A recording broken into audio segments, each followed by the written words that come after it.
Na tango akala, na Royaume Congo, pona kozwa konzo ya kayu, koumela na musala, pe kosepelisa ba mama, mibali bazalaki kosalela sekele ya bokoko na biso. Esengo ezalaki na ba famille sans problème. Lelo pona kozongisa sekele ya bakoko. Congo Nature, une société congolaise de la Californie USA, expert en fabrication de produits 100% naturels. Et sololi na ba mfumu ya bwala, pe ba memeli bino formule ya sekele ya konzo ya mibali, Konzo Force. Ozana posa ya kokende ba vacances, ko multiplier ba mbongo ya kayu pona papa, pe ke mosala ekoma kitoko, mama ko hésiter te, zombela papa, Konzo Force, po esengo ezonga na famille, sans problème. Konzo Force, un produit 100% naturel fait à base de plantes du Congo et bien dosé par la dernière technologie des spécialistes de la médecine américaine. Et très moins cher, avec seulement $20, obtenez une boîte de Konzo Force.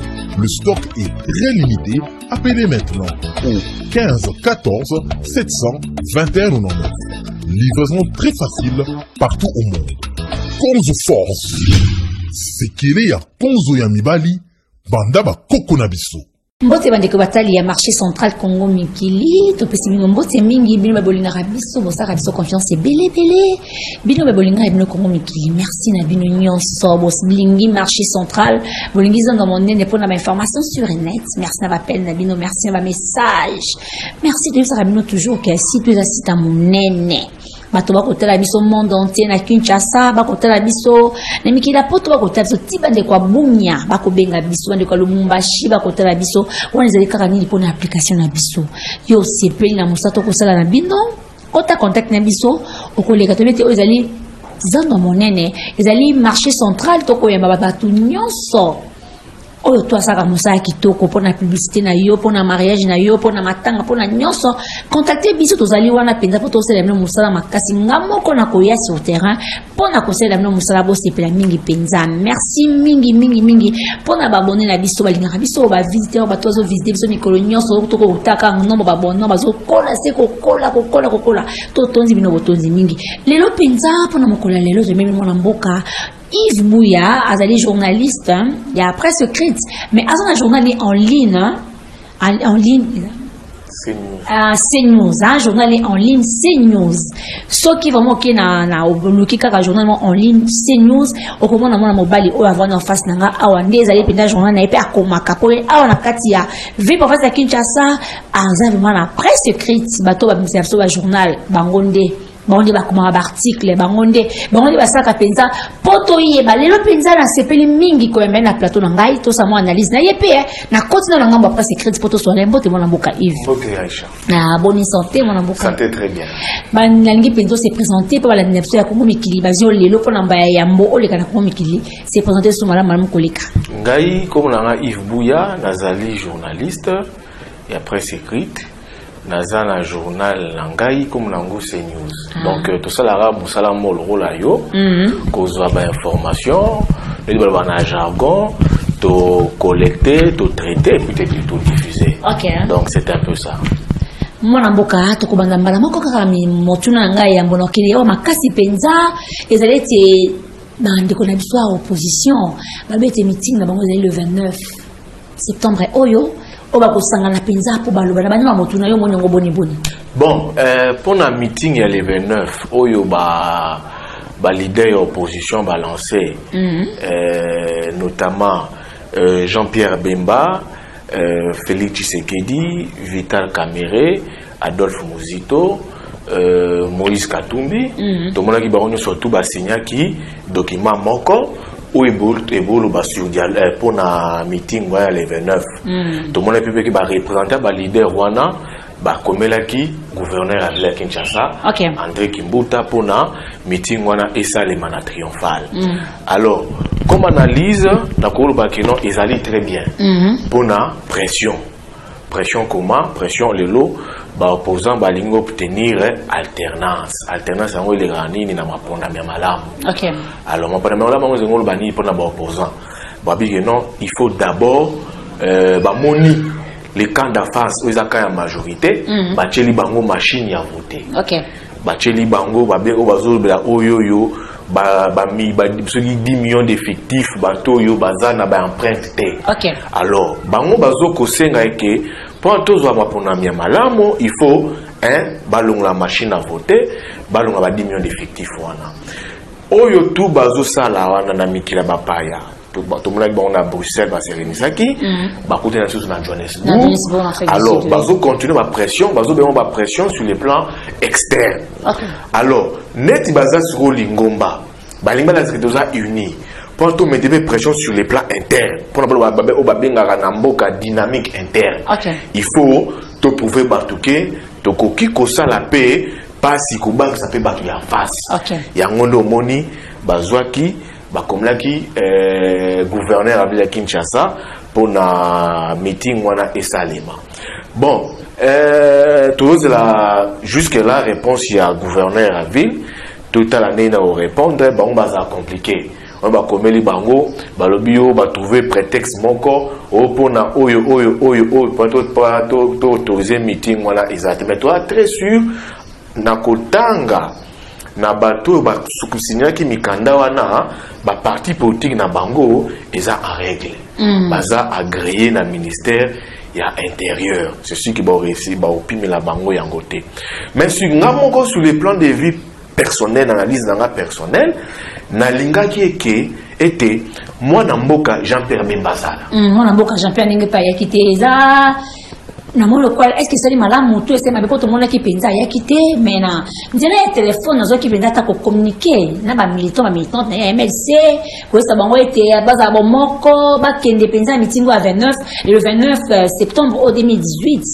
Est-ce que absence à mon mboka Jean-Pierre Bemba Gombo eza mabe eza bona ngai ndekuna ngai Aisha nazomona pona nga ubaba na monoko ya poto et moins inquiétude mokie. OK. Comment? Parce que tokoki ko minimiser ba leader mususu wana te. Ba Vital Kamerhe, ba Adolphe Muzito, ba Félix Tshisekedi dans la base. OK. Toko minimiser na bango te. Ko to Félix Tshisekedi azaki maman na meeting na Saint-Thérèse. Donc on a qui réserve démonstration de force. Sikoyo, il fallait Jean-Pierre Azala. Communication Azala qui semblait tout les cas na singa téléphone. Ou à l'obéli ba militant na ye bo se mobiliser pour na meeting wana to bunda pour na machine à voter elongwa eza malamu mais présence na inde fallait ça là yemoka ki tanga sur terrain parce que ceux qui na podium wana tozui Vital Kamerhe tozui Félix Tshisekedi tozui Adolphe Muzito tozui bato ya Katumbi moya za la réalité na Jean-Pierre Bemba et ngosala pomo ya makasi. Jean-Pierre Bemba pourquoi Tozoko se rappeler retour à Jean-Pierre. OK. Tangayaka. Le 4 août hein.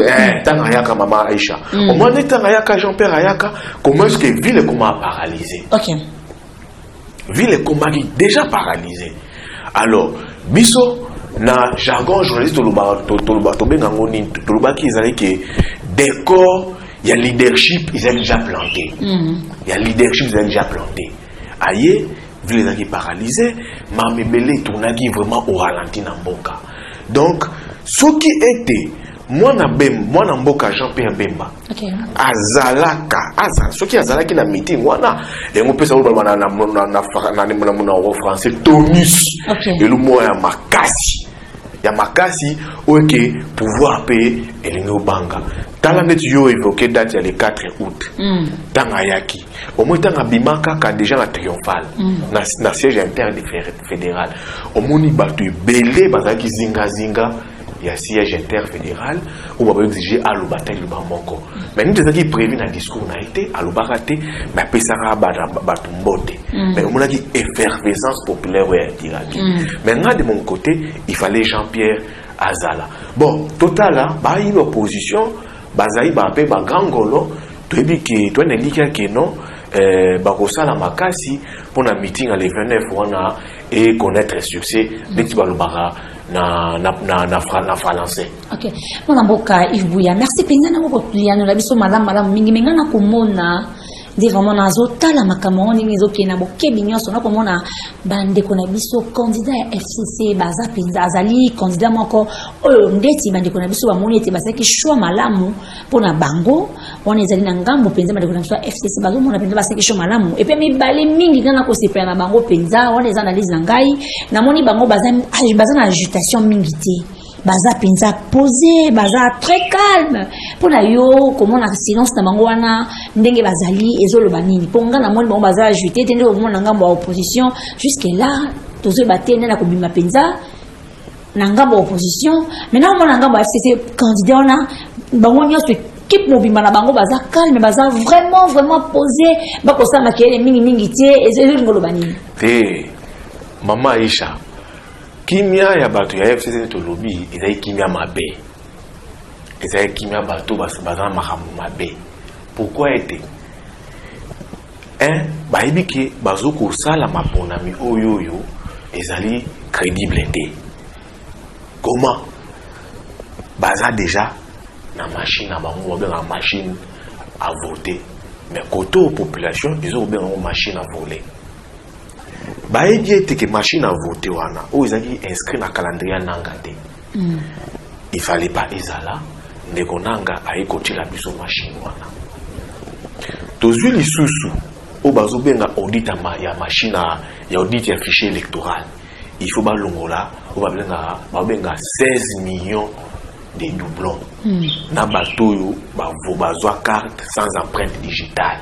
Donc bazo que reconnaître bango mais ça on dirait ba réserve moko oyo FCC bazui ba bombi pour na kanda na bango Shadari pour na aganya ma ponami o ezali ko yakoya o ezali ko ya le 23 décembre et au moment où opposition ils ont exigé balongo la machine à voter balongo la paix ba personne fictive wana bakinde yango nde omoni kimi ya bata majorité bazotala bazomona que pour na bango ma ponami ezali déjà garanti eza déjà réussite mais ezali kimia ya mabe mais mon amboka est-ce que débat ezali na machine à voter to débat ezali mingi to ebanda na kokambiko débat ezali ya machine ya voter tout comme ezali ya machine à voter te to ko le papier bongo ezali mais ezaka ka longo ezali prévité au moins ba expert britannique awa ba ekosala audit à machine à voter ba expert britannique ba yawo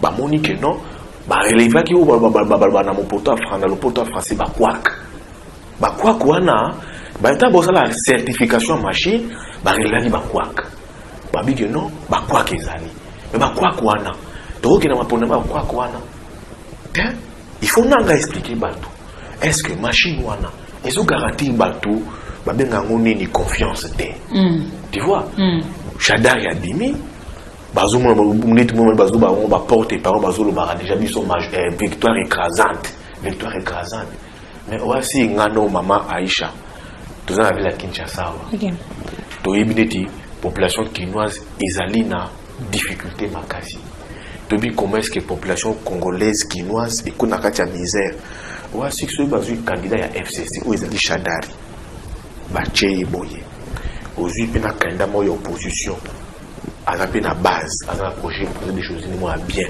ba accompagner yo aussi été que candidat à FCC oleka et la pas si prend les cas moi je suis même pas sûr à oleka yango ba kanga meli machine à bango voter na ba double na bango na ba personne fictive pour na leka parce que ba tire ma Shadari na candidat opposition oyo opposition est portée à une aspiration à la population donc qu'est-ce que candidat à majorité soit il y a FCC et que ça la passe pour les cas mais pour aller moi mboka bino so boko bakima na mboka Shadari eza passe pour les cas to mona ki pe azapi mona moto pe azana moi histoire na kata livre professeur Kinshasa Shadari azana moi histoire na kata livre professeur Kinshasa azapi mona mboka pour na nikaka toujours bato ebele penza bazo pesa confiance mingi te bazo pesa confiance te pourquoi parce que Shadari azo partager actif na passif à Kabila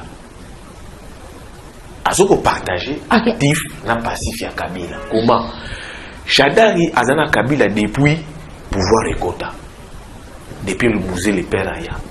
Azana vice-gouverneur na Maniema pendant le musée Le Père. Ne raconte que révoquer. Selon l'information de Zana. Ayo Koma et puis après l'élection 2006 il y a député. Quand il y a majorité. Plan tout y a pouvoir. Et ça là programme d'action surtout la gouvernance, il y a Kabila, au réflexion de la modernité, 5 chantiers, Shadari va élaborer encore. Tu comprends? Ok. Alors, tombe élaborer encore. Question qu'on a posée, puis on te pose la Moutina. C'est pour tenir le layo. Bila nini oyoyo, Kabila va défendre la mission à bateau. On a deux mandats à Sala, en 2006 comme en 2011. Dans les deux programmes de gouvernance, réflexion de la modernité, dans 5 chantiers. Et l'homme Maurice Mbaté.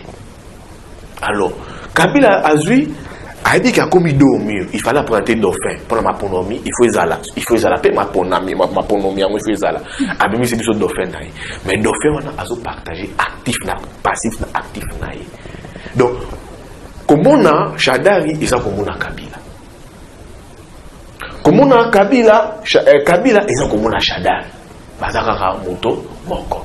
Mais dis-moi si quoi, n'a pas sa population. N'a mambo que zo comme on a. Yozo mona lelo vraiment population et que ça la confiance na candidat ya FC soit allé Shadari.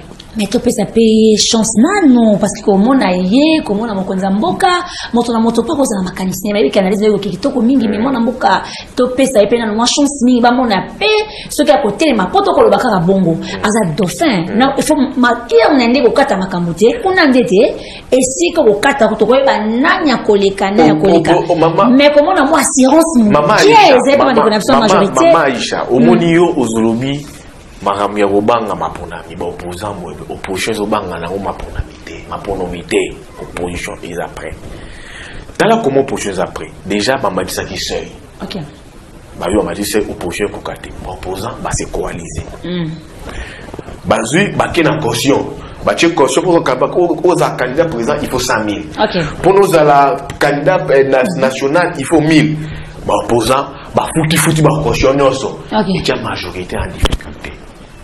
C'est pour te dire quoi? Opposition est prête. Majorité ba nyamu na bango. Alors, yo lobi moi crédit pour na candidat ya majorité à FCC. Je te dis le comme mokawa, crédit moi peut sa Shadari. Moutazo ba bien coup sur coup. Moutazo bio soko fingi o fingi mama na yo, finga répondre un peu bolim sanga mama na yo. Mais mon amboka koto na pe mon amboka loba ki pe bongo te mabi koto na loba bongo te kumba batonde ba katera kote wana mabi koto na loba bongo te bosi sa ka pe France na baba ba batali ba koto la biso yango ba benga ke kusi yoku na ndenge nini pona bango ba kusi yoku na ye eza abo distinguer na G1 GDT na LDT alayi mutu ya makambo aza mutu ya makambo yo bosani makambo elekaki na au moins le RDC et le mot qui m'a CPI pour l'année. Chez qui tourne Sali Mokanda a commis CPI Mbangumang. Donc tout s'est retiré dans ma CPI. Je dis pour l'année CPI, bah Congo le CPI Congo le mot s'est retiré dans CPI. Et ça dossier à Kamona Sap. Oyo moi Namboka, Kanda FCC Shadari Azaki, vice-ministre intérieur. Dossier wana ya Kamona Sap. Les lots sont informations tous en ango. Ye Shadari azana kacha makambwana. Plainte moko ils s'est formulé pour naie pour na batuerie ya Kamona Sap. C'est là information toi ba journaliste. Tout ça la journaliste tout ba information wana ou ba français c'est là information à notre possession. Ya ba lengi ki ba ki mambango bango. Oh, tete, Azam Makambo. So, bien mon amboka, c'est que CPI, comment il s'est retiré dans CPI? Comment il s'est retiré dans CPI?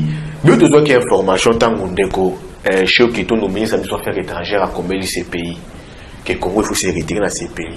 Mais bien sûr, tu as pas Pandimboka.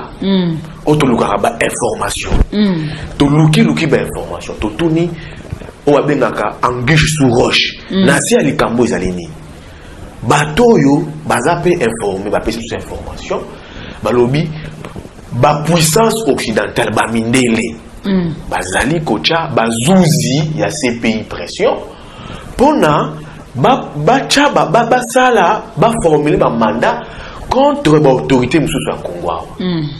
Et na Congo na faut confirmer te. Mais kombo ya mwana mboka kainda FCC Shadari et anakati. Mususu pe balobi mususu pe yepe ba mandat pe FCC Salemi pe déjà. Baza ebelé où il faut poursuivre une affaire ya kamona sapu ou le bazo considéré comme crime contre l'humanité. Ya omoni Congo et lui s'est retiré à CPI. Ya omoni makambo tout. Alors, muta bongo to peut se créer confiance boni. On peut kubangi sa paix. To peut se créer confiance boni. Dans un ministre il y a intérieur. Boni makile tangaki na Kasai kuna. Na faire kamona sapu. Affaire au total totalisant on peut bien ils a makambo boyo ba konza biso bon momo ba orchestre ki yango. Pour na ba intérêt moko X ou Y. So muta bongo aza cité na ba dossier sale. Ba dossier CPI, on peut se retirer. Ba benga recours sur tout. To pèse sous crédit soit dirigé moka. On a boka to so si ça masona biso lelo penza boni masolo ya kanza comme en opposition. Kandidat comme opposition. To komi wapi? Maman Aïcha, kandidat comme opposition pour de travailler. Les bandes d'émission black yo ba kuta na Bruxelles, ba kuta na Afrique du Sud. Ba yema ba pas présent Ramaphosa, il y a Afrique du Sud, grand parti il y a Afrique du Sud ANC te yamba ki bomba discuter qui bazo continuer ba discussion mo lobi Vital Kamerhe ya na mwana mboka Félix Tshisekedi elongo na aéroport Anjili bakutana basolo bali bazo projeter meeting ya le 29 mai de aussi à candidature comme opposition bazo solo yango mais ngai étant que journaliste dans une expérience na yango parce que na couvert qui campagne en 2011 nous permet peut-être na limbola yango ba yoka limbola mo penza problème to moi 3 minutes dans une expérience nango en 2011 pendant ma candidat comme opposition nazo encourager bango ba aboutir na candidature wana mais naza payé un peu naza vraiment optimiste était naza na ko makasi te na 2011 qu'est-ce qui s'est passé vous avez quand on a deux candidats les plus en vue au bazaki aux populations eboyeba tout ça qui na tata Kondo et Tshisekedi na Vital Kamerhe na Kengo quand il fallait Tshisekedi na Vital Kamerhe na Kengo va se mettre va trouver candidat commun va se mettre jamais ensemble Tshisekedi le tout puissant Tshisekedi Orange la Ranango en 2011 a tourné ça deux stades Tata Raphaël na 20 na parti plein mais moi na mboka Vital Kamerhe à qui j'ai beaucoup de respect a sali na été aboya vous en sima ya ndeko papa Etienne Tshisekedi ba rendez-vous tout ba pesa na poto na mikila poto kana na rotanga ba demi mikila poto Canada na États-Unis ba kutana te mais bakutana na ndeko papa Kengo na Bruxelles boni lelo papa Etienne Tshisekedi azuna bo moité batikani bango so tuwana na 2011 Jean-Pierre Bemba azala na boloko il fallait pesa pe parti ne mot d'ordre ba trouver candidat commun pour na ba kende la seule personne c'est papa Etienne Tshisekedi parce que vu puissance azalaki na vu aura azalaki nango et ça jamais ko salema boni lelo na 2018 toki na maponomi papa Etienne Tshisekedi azate totikali na Vital Kamerhe totia na Jean-Pierre Bemba totia na Adolphe Muzito totia na Félix Tshisekedi yo mama ozomona lelo detinga na kota ba politicien nazolo ba yango ana me conscience net na ba politicien congolais lelo puis omona lelo Vital Kamerhe a s'allié derrière na sima ya Félix Tshisekedi et ça m'a passé Jean-Pierre Bemba ozaki na boloko abimi akomi na liberté koya na ye et par exemple il vit à Kinshasa ozomona lelo après ça consigne à saler devrait peut-être mutumoko boye après ça oyazomona la msuna komona ki ya likie ya likine tu lobi et ça moi passé tobo yango te même ça moi passé tobo yango te même ça moi passé mais autre tant que ba journaliste to pesa ba monde des chances et aboutir mais ngala zomona spectre ya 2011 ils ont la mission en 2018. Mais voilà, ils ont fait problème pété. Mais vrai problème aujourd'hui, opposition, ils ont dit que tu contrôler le processus électoral. C'est ça. Vrai problème candidat comme opposition, ils ont droit constitutionnel. Oh, il faut. Ils ont impératif. Oh, il faut. Les vrais combats, les lots, il faut tout contrôler le processus électoral. Donc, on a le processus électoral. Il faut d'abord toute la machine à voter. Na bateau le couteau on va fictif. Ou batil mission na carte il y a fichier électoral pour na token mais pour nous. Ils ont déjà réserve de voix pour la candidat à majorité. Donc vrai combat et opposition c'est ça, c'est le contrôle du processus électoral et ceux qui c'est ni et ceux qui persister na machine à voter na bango, yo lobby et le comment ya témoin. Bon, pour ça, il faut déplacer des témoins. Il y a des témoins sur les 90 000 bureaux. Il y a des votes, il y a des CNI. Il y a des gens qui persisté. Et que pouvoir, il écoute organiser l'élection. Il y a des témoins. Si nous avons 90 000 bureaux, il y a des témoins. Les témoins vont sur Moussala, mais l'essentiel, tout ça là, qui a l'élection. Donc, le vrai combat, maman Aïcha, pour stopper les lots, ils allaient que l'opposition va contrôler le processus électoral. Et là, il y a un candidat comme opposition, ils ont un impératif. En 2011, ils sont voté. Papa, tu sais que Zalawana, tu sais que Vital Kamere, Jean-Pierre Bemba, Salina derrière, tu sais qu'il était. Baboya. Boni Baboya. Bon, les lots. Boni de l'autre, tu sais qu'il y a Zate. Boni de l'autre, tu sais qu'il y a Zate. Yango Monisco, Bande Connexion, Ngambo, FC, Singana, Kolbete, Bazali, Koyeba, Makambo, Bazo Sara. Alors. Côté nga nazo bano ke bango makambazo sala bazo ye bango pour ba bete opposition bizarre mon côté bon voilà ngai na lobika que non et l'autre candidature comme opposition ils a impératif c'est pas un droit ils a droit constitutionnel OK il faut pas contre opposant va contrôler le processus électoral OK ce va contrôler le processus électoral moi pour nommer et bien contrôler le processus électoral un d'abord babundi pour la machine à voter, 10 millions d'effectifs wana et l'ongwa et bachi ba témoin.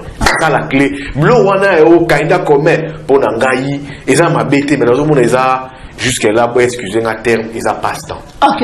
Merci Natondo Botoni mon amboka Ibuya. Comme Natondo Botoni moi même maman Aïcha, tu invité ngalelo. Le monde a le bisier, ya da na ngambo ki ya ko mabale. Batebele balgo ngomona monanga, mais la moni ngari ngokomaka.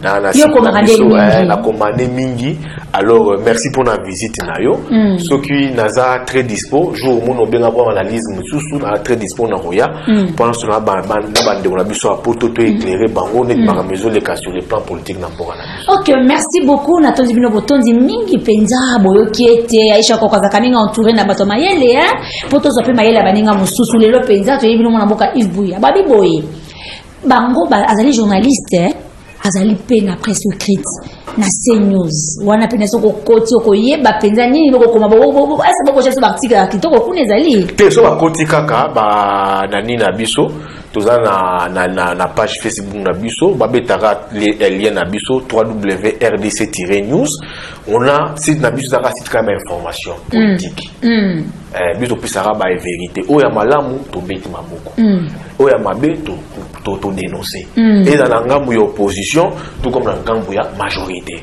donc majorité ba beaucoup ko botumba ba on de moi mingi tuna te to tumba ba parce que makamna bango ni basalaka et la mabe opposition peut se baza ba nyamu na bango to dénoncer rapé tu vois les autres toujours bunda sur pas trouver opposition et ça et avancer beaucoup avancer oh ya ko sala ba quoi ba nyamu to dénoncer mais oh ya ko sala malam to beta maboko donc mais la to linga na kati site na biso to la objectif la mam to sala ka de côté professionnel. OK, merci beaucoup Robien la prise de vie en tout cas le Robien ma bolimbi simuke to lekisi mwangonga ezaka masone de kitoko mingi merci beaucoup na bana ziba kana motema monsieur Yves Kabima kutala biso na ngambo Canada na Montréal to peso pembo mingi bato balingaka biso toyebisi ke porte eza polele yana badeko ya biso majorité na opposition kiti oyo ndenge ezali boye eza kiti ya moto nyonso tokotuna kaka mituna mpo bayanola biso eloko toyaka apo na osalaka mosala merci na bato bakotala biso mokili mobimba mpo na lelo tosoki awa soki kolo yeso elobi te elobi okuna pete tozonga tokotala lisusu merci bye bye. Na tango ya kala na Royaume Congo mpona kozwa konzo ya kayu kowumela na mosala mpe kosepelisa bamama mibali bazalaki kosalela sekele ya bokoko na biso. Esengo ezalaki na bafamille sans problème. Lelo mpona kozongisa sekele ya bakoko, Congo Nature, une société congolaise de la Californie USA, expert en fabrication de produits 100% naturels. Et sololi na bamfumu ya bwala pe bamemeli bino formule ya sekele ya konzo ya mibali, konzo force. Oza na posa ya kokende ba vacances, komultiplie bambongo ya kayu mpona papa pe ke mosala ekoma kitoko, mama koezite te zombela papa konzo force po esengo ezonga na famille sans problème. Konzo Force, un produit 100% naturel fait à base de plantes du Congo et bien dosé par la dernière technologie des spécialistes de la médecine américaine. Et très moins cher, avec seulement $20, obtenez une boîte de Konzo Force. Le stock est très limité. Appelez maintenant au 15 14 721 99. Livraison très facile partout au monde. Konzo Force.